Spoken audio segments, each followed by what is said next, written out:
What's up, people? So what we have today is an Italian Army winter sleep system.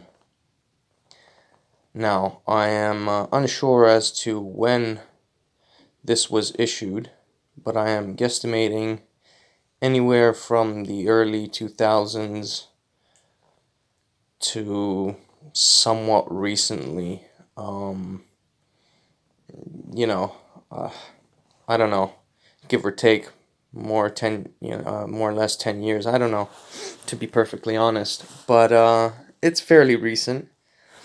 I understand there have been several versions of the Italian Army winter sleep system by several manufacturers, and this is just one of them that's out there on the surplus market. I was able to find a really good deal on it, so I figured I'd check it out, and I'll let you guys know about my findings in the video. So let's get on with it, I guess. So it's a pretty big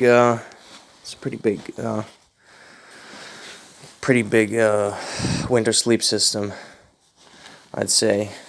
You know, it takes up the entire contents, like, of one of my Molly 2 rucks, just to kind of let you guys know how big it is. But surprisingly, one thing I found that I wasn't really too fond of, that I'll show you in a minute, is the fact that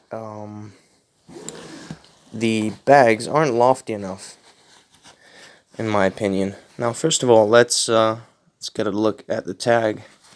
EI, whoa. EI, that stands for Italian Army. Sarchi Brothers, SBA. So, max extreme temperature, minus 30 degrees Celsius. Yeah, going back to this pack, the thing is, I'm a little bit dubious to that claim, because, to be fair, the only winter sleep system that I trust down to minus 30 degrees Celsius or anything of that nature would be the Canadian one.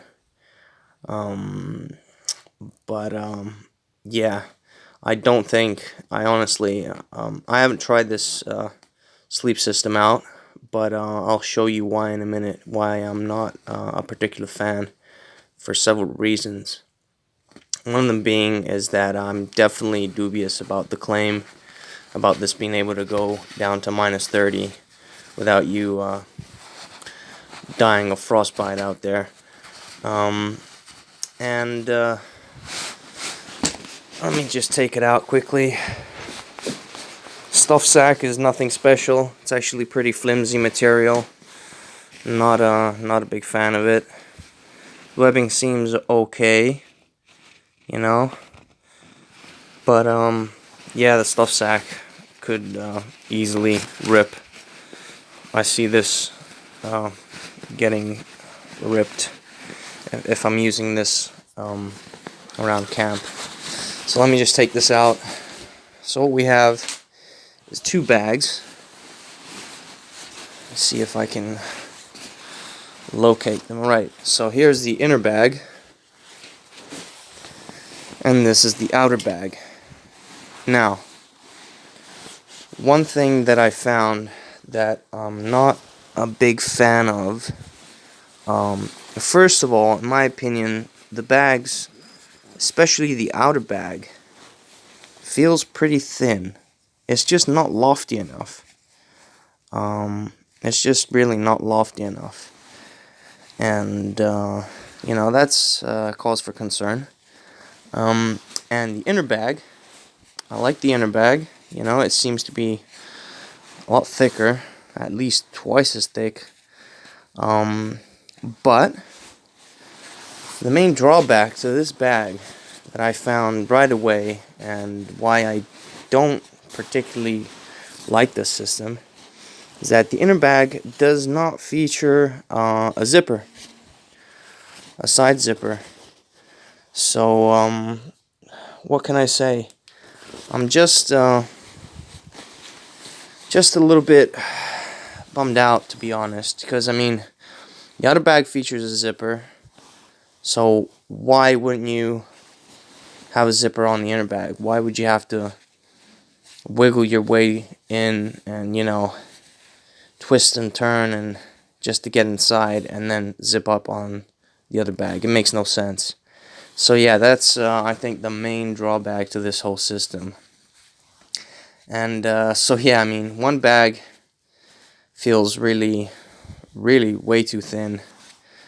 The other is nice. You know, it's decent. You know, I wouldn't say it's amazing, but you know, it's decent, lofty, but it doesn't feature the zipper. So again, not a big fan. You obviously attach these two bags somehow. There's snap-on buttons,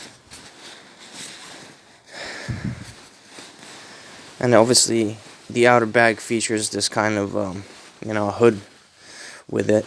But yeah, again, what can I say, guys? Just not a big fan of this system, and I'm just a bit disappointed, really, because I was getting excited. You know, finally had a winter sleep system. You know, purchased a winter sleep system at a good price, and this was brand new as well, not issued. So yeah, that was always nice. But getting inside the inner bag is just such a pain, because it's you can probably tell it's a mummy style design, so quite narrow, and getting in the inner bag is just a chore, really. And I assume that's one of the complaints that this winter sleep system featured, from at least from the soldiers, I suppose, is just the fact that the inner bag has no zipper. And yeah, on top of that, as I mentioned, I just don't believe that this would go down to -30. I'm dubious as to how well it works even at 0 degrees Celsius, to be perfectly honest, because I have other sleeping bags that, in a way, I think by themselves might be better than this combo, which is a pretty big statement. So, you know, I'm probably gonna sell it off. But yeah, just because I'm not a fan of the inner bag.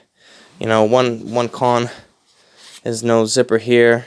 The other con on the other side, just too thin. You know, it just doesn't feel like it would really work as a winter sleep system. And despite that, you know, it's still quite bulky, packed away. So I don't know.